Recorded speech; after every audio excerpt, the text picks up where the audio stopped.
So it's already late evening. We have been walking so much the whole day. So we have decided to have dinner.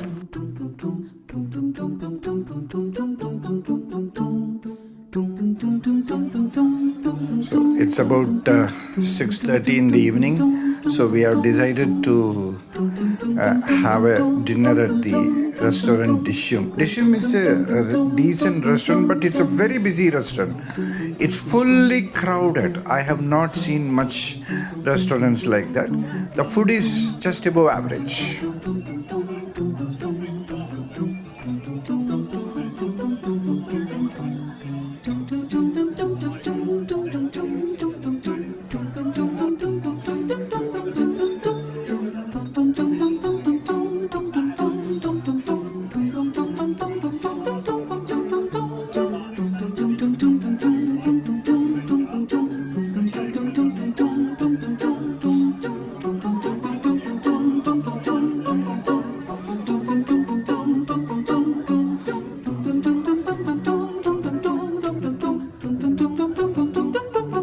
Evening.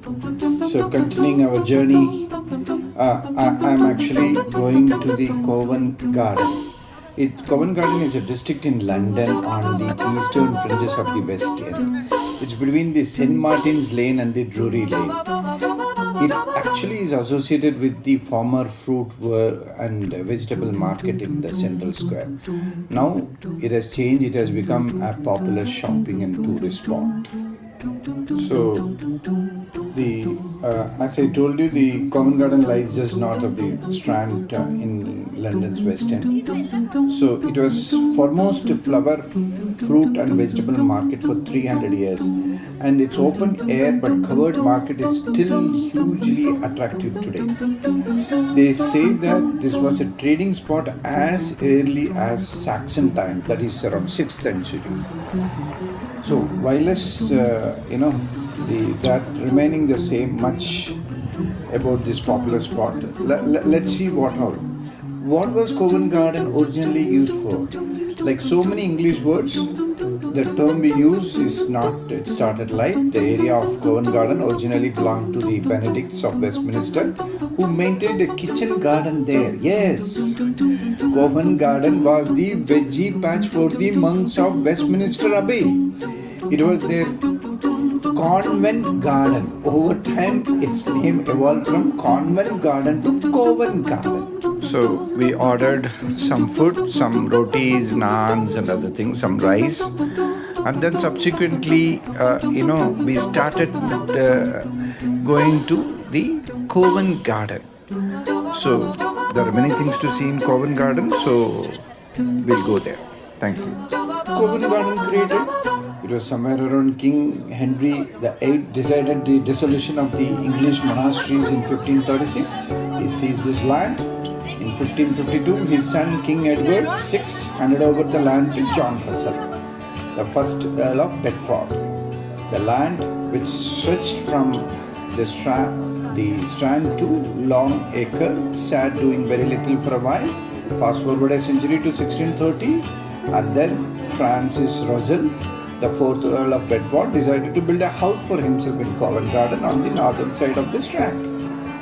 The Earl of Bedford decided to make money out of it. He developed the area as just like the cities of London and Westminster too. He commissioned King Charles Royal architect Inigo Jones to build a square there with houses fit for the aristocracy.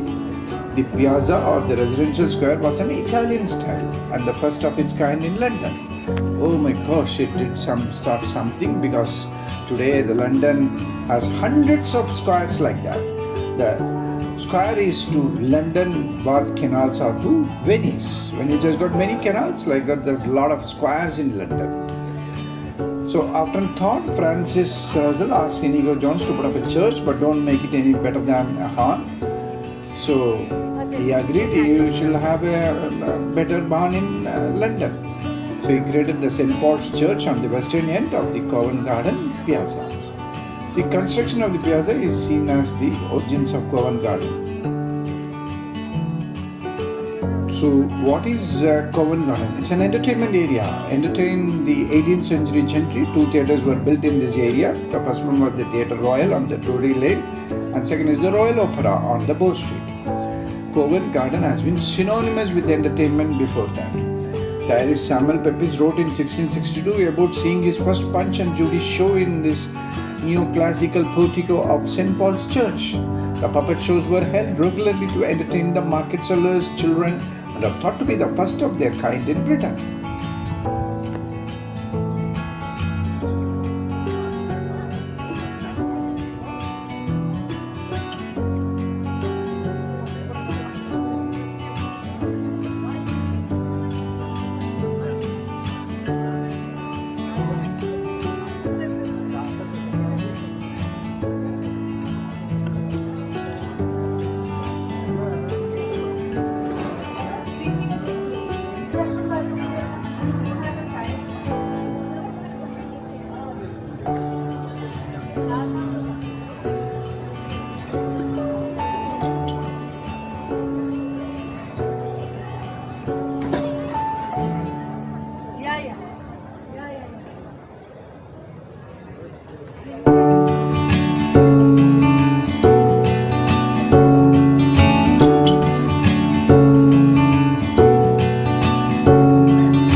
excited to go